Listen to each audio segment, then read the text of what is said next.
Alright guys, welcome back to Formula 1 news. After Lewis Hamilton's shock move to Ferrari, it seems that Mercedes Formula 1 team may well be falling apart at the seams. Multiple big-name engineers are touted to be following Hamilton over to Maranello when that move goes through. Engineers that Mercedes simply cannot afford to lose after so much brain drain within that team over the last several years. Has Hamilton seen something behind the scenes that makes him believe Mercedes are never going to get back to their former glory, especially with rumours emerging behind the scenes that Mercedes might be destined to fall back to effectively a mid-pack team over the coming seasons? Very much interested in your thoughts in the comments below. Hit the like button if you enjoy. Subscribe if you're new as always, I greatly appreciate it. Thanks for all the great support on the channel over the last several days. Lewis Hamilton though has officially made a statement publicly now after this move. He says the following: "It's been a crazy few days filled with a whole range of emotions. Talking about an incredible 11 years. It will be 12 of course this season at Mercedes-AMG Petronas Formula 1 team. Confirming he's going to be joining Scuderia Ferrari in 2025. I feel incredibly fortunate after achieving all the things that with Mercedes that I could only have dreamed of, but now I have the chance to fulfill another childhood dream, driving in Ferrari red." So definitely part of the move is heart space, but I don't think that's a massive part of the reason why, and we'll see exactly why here in a second from the Mercedes point of view as well. And this is the thing for Mercedes. He has been a Mercedes driver in some sense since he was 13. They supported him during the karting days. He's been with Mercedes for like 26 years in reality.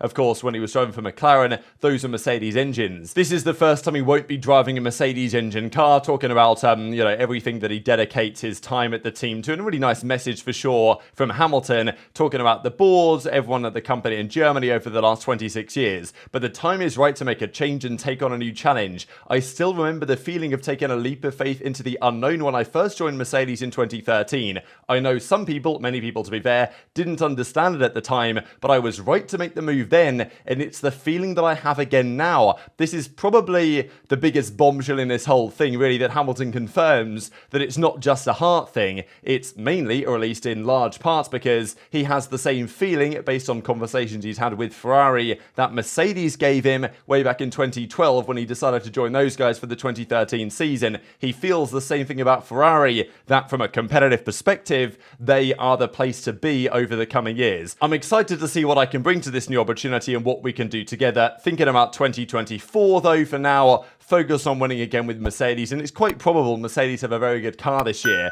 Whether they can actually get back to the top where they want to be, that's a big question that Hamilton seems to be implying he doesn't believe is the case, right? At the end of the day, this is why I feel like Toto Wolff seemed so hurt when we saw his reaction yesterday, is because this is an indication from Hamilton that he doesn't think Mercedes are ever going to be the team, at least in the near term, that they were several years ago. Hamilton, of course, closes off his message with a couple of photos from obviously the Mercedes days, but they will be coming to an end in the near future. And as more information comes out about this, I think it becomes increasingly clear that this wasn't just a Ferrari pull, this was maybe even more so a Mercedes push factors, because we're now hearing pretty much confirmed, and even Toto Wolff said this himself, that they only offered Hamilton a 1+1. They opted for a shorter term deal. They didn't want to give Hamilton a contract into 2026. Hamilton wanted a 2+1. He wanted to be valued into the new cycle of regulations. The last thing that Hamilton would have wanted is to be at Mercedes for the next 2 years, and then they decide not to renew him going into 2026 for whatever reason that you might potentially speculate, whether they've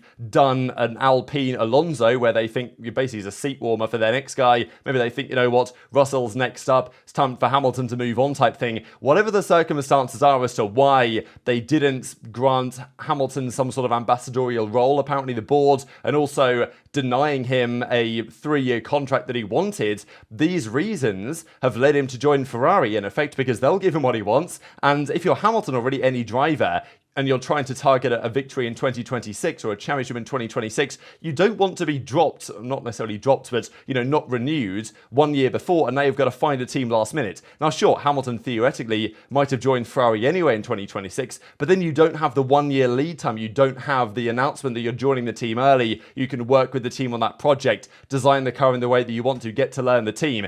Absolutely, if you're going to target a championship in 2026, as Hamilton will be doing, because the next couple of years are probably going to be Red Bull dominated, let's be honest, based on the information we're currently seeing, you want to be at that team earlier, as he was going into the regulations of Mercedes in 2014. He was there a whole season in advance. So if Mercedes couldn't guarantee that they're going to give him a seat in 2026, then Ferrari will. And effectively, Mercedes have either fumble the bag, if you want to look at it that way, or in some ways force Mercedes out. And as has now been heavily implied, effectively, Ferrari offered him everything he wanted, and Mercedes didn't, for whatever reason you want to come up with, and Ferrari clearly showed that they wanted Hamilton more than Mercedes did. As remarkable as that is to say, that is the reality, and I think that Toto Wolff probably wasn't the one making those calls, but someone at the board was the one making those calls, maybe above Toto Wolff, and that's what's led to this decision. Toto even said the fact that Lewis is joining Ferrari isn't actually a massive surprise. It's the fact that he's doing it now that's the surprise, but it's almost like he felt like this could have been coming.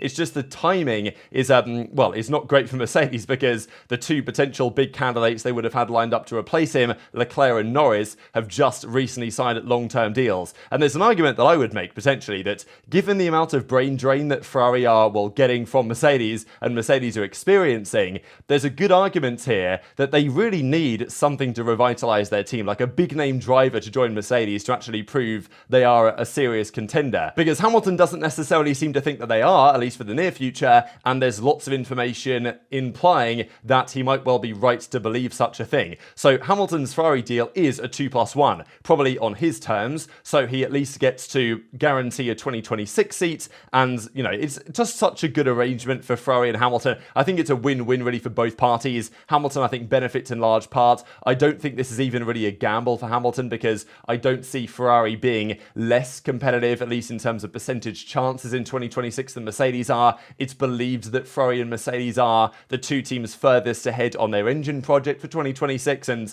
maybe it's about time that Ferrari won something again. That might be what Hamilton feels, and he's definitely getting that feeling from Fred Vasseur and John Elkann on the conversations that they've had, to such an extent that he says he has the same feeling now joining Ferrari as he did when he joined Mercedes back in 2013. And from Ferrari's side, the huge shockwaves of this move as well, the possibilities for, Hamilton and Ferrari to have a partnership into his retirement from like a commercial perspective, Hamilton to be basically a Ferrari ambassador after all the years at Mercedes, that's probably going to happen now. And I think that's massive for Ferrari, and I think it's massive for Hamilton as well. So this is when we talk about the brain drain and potential engineers leaving Mercedes more so than they already have. Even recent rumours emerged, actually, that Aston Martin, or a green team I think it was described as, came knocking for James Allison. Remember that James Allison, obviously technical director now at Mercedes, he recently signed a new extension for the next 3 years or whatever it is. I think they just said a long-term extension at Mercedes as their technical director. Apparently that came because other teams have been knocking. Aston Martin tried to get him. They have now locked him down though to a long-term deal. But basically everybody else is going. And if they haven't gone already, they're probably going to go with Hamilton. And that is the scary thing right now for Mercedes, and that is what Toto Wolff has to grapple with right now, because Leclerc was already gone. He was going to Ferrari anyway. He's got this gardening leave period. This is the big question I have about other engineers leaving, because Mercedes surely will not just be happy to let lots of their engineers go with Lewis over to Ferrari. They will probably impose some sort of gardening leave period. But, maybe even if those guys have to sit out for a year, they still might be able to join Ferrari in 2026, for example, and then Mercedes still don't have them. So Leclerc will join Ferrari, former performance director at Mercedes. Rumours even emerged that Hamilton and Serra were very much aligned on their concerns about the trajectory that Mercedes were heading on for 22-23. They've been proven right in some sense. He'll be working on the 25 car for Ferrari, which of course Hamilton will be driving. And have a look at this tweet. 41,000 likes here on Twitter, with several Mercedes engineers will be going with Hamilton to Ferrari. Which ones, we don't know. I'm sure he wants Bono to go as well. He's, of course, race engineer Peter Bonnington, and apparently Ferrari would welcome him to Maranello. The question is, does Bono want to go? As far as I'm concerned, if Hamilton goes to John Elkann and says, look, Bono isn't sure if he wants to come or not, can we take care of him? And Elkann's like, oh yeah, sure, I'll pay for his house, I'll pay for his family, or whatever the case is. Now, of course, the reality is under a cost cap environment, these teams can afford to pay the drivers insane money, as they are to Hamilton, because they used to spend that money on the team in the car. They can't do it anymore, but they can spend it on the drivers because those are exempt from the cost cap. But for engineers, unless they're the really highly paid engineers that are exempt, the top 3 or whatever employees are exempt, then it comes under the cap. So I'm not sure that Ferrari can necessarily say, all right, Bono, all right, Shovlin, whatever, we'll see him in a second, we're going to pay you, reams of cash to come to Ferrari. That doesn't really work anymore under the cost cap. So they would have to be convinced maybe by Hamilton himself. And generally speaking, getting English engineers to move over to Maranello, to Italy, is a bit of a tall order, but some will definitely do it, I would say, because they want to work with Hamilton, and maybe Ferrari can give them some nice incentives to make that work. Of course, family is another piece of the puzzle as well. You know, the whole family would have to move probably out there, and everyone Jordan there mentions just a bit of a comparison between what it might be like in Italy and maybe what it's like in some parts of the UK. And it's not just Bono though, because Bono would be like the most expected candidate to move. As I say, he's going to be with Mercedes at Abu Dhabi 2024. He's got to be at Ferrari, if he is going to go to Ferrari, literally immediately afterwards. Will Toto Wolff and the team allow that to happen? Does he want to do right by Bono and Hamilton? Sure, but business is business, and would they lock Bono down to some sort of gardening leave arrangement? Probably yes, I would say. So I'm not sure that Bono's necessarily going to be able to go with Lewis straight away, but he might be able to join him in 2026, or maybe Mercedes come up with a different arrangement there. But Shovlin here on the left-hand side, another key figure at Mercedes, is also apparently Hamilton wants him to go as well. So those are the first names that Hamilton wants to bring along, and maybe Hamilton has a list of names that he would like to bring with him. Some will for sure want to go. Others, especially senior Mercedes figures, as these two individuals are, will probably be tempted to go with Hamilton, but Mercedes might not make it so easy for them. But how about this, right? Hamilton leaves. That's bad enough. And now we're getting all sorts of other names. Bono, Shovlin. And I'm not done yet, you know, like I've got plenty others to mention as well, such as right here. So Mike Elliott is gone. James Vowles is gone. A couple of other guys have gone ages ago. Loic Serra's gone. Shovlin might go. Bono might go.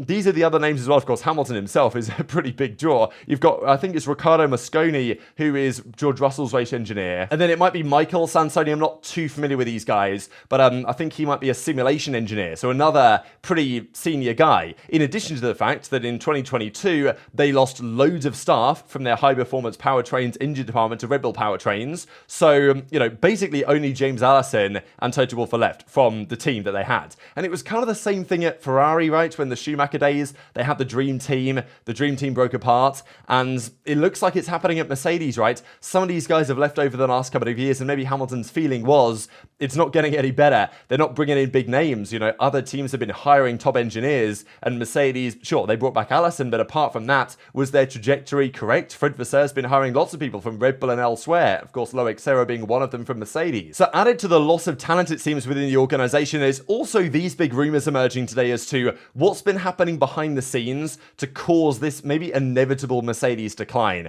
So this was very interesting. So Dieter Zetsche here on the left-hand side, he stepped down from his role at Mercedes a couple of years ago, and this guy Kalenius, now his name isn't actually Hello Kalenius, it's Hola, but the way it's been translated is kind of funny, but let's just call him Kalenius. So he apparently, when it came into effect in like 2019, 2018, whatever it was, did not really see motorsport and Formula 1 as a priority. Maybe because Mercedes were just dominating it, they were spending so much money, the feeling was, well, maybe it shouldn't be, maybe we don't need to be in Formula 1 anymore. Apparently it's assumed that since Zetsche has gone at the top side of, Mercedes group, that Kalenius didn't even want them in the sport, really. And over 2019 and 2020, it was likely that Mercedes wouldn't even sign the new agreement. So that's when Ineos and Mercedes and Toto Wolff took the shares ownership for themselves in 2021 onwards. The feeling is that since Zetsche's been gone, the perfection and the refinement, shall I just read the quote, of Mercedes were falling apart.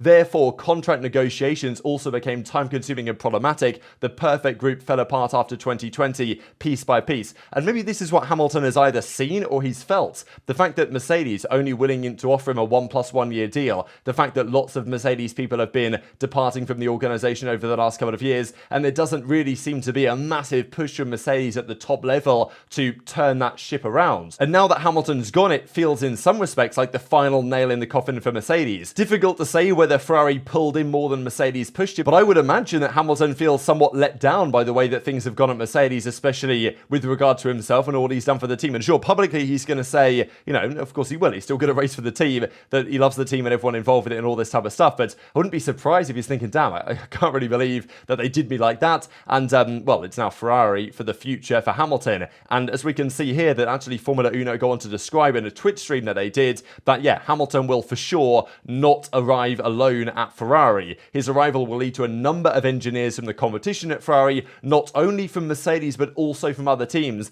That's the other good thing, like paying Hamilton all this money and doing whatever he wants, basically, all the initiatives and everything to get him to join. It pays other dividends because loads of engineers will want to join from loads of teams to work with Hamilton, and not even just necessarily Mercedes. So he will not make the mistake of coming alone to Maranello that Vettel did. A whole group is coming with Lewis. That's important for Ferrari too. Peter Bonnington will be welcome, but he may not want to do it. That's a debate, and maybe they can make it worth his while, I suppose. Apparently Leclerc is very happy that he has joined Ferrari. Hamilton obviously will give him a good person to go up against, and obviously for Leclerc, the Ferrari prodigal son, or whatever you want to say, if he could beat Hamilton and the torch could pass in that sense, I think that would be phenomenal for Ferrari as well, and of course for Leclerc. So that's kind of what they go on to say as well. They talk about how it's like a win-win for both parties as far as they are concerned, and yeah, obviously Hamilton feels like it's not just a hard decision, but it's also very much a decision in terms of where he feels it's going to be more competitive. There have been some mixed opinions on whether Leclerc is actually happy about this, because some are saying, well, Leclerc is happy about it because he's going to be able to learn so much from Hamilton, time management, all these other factors,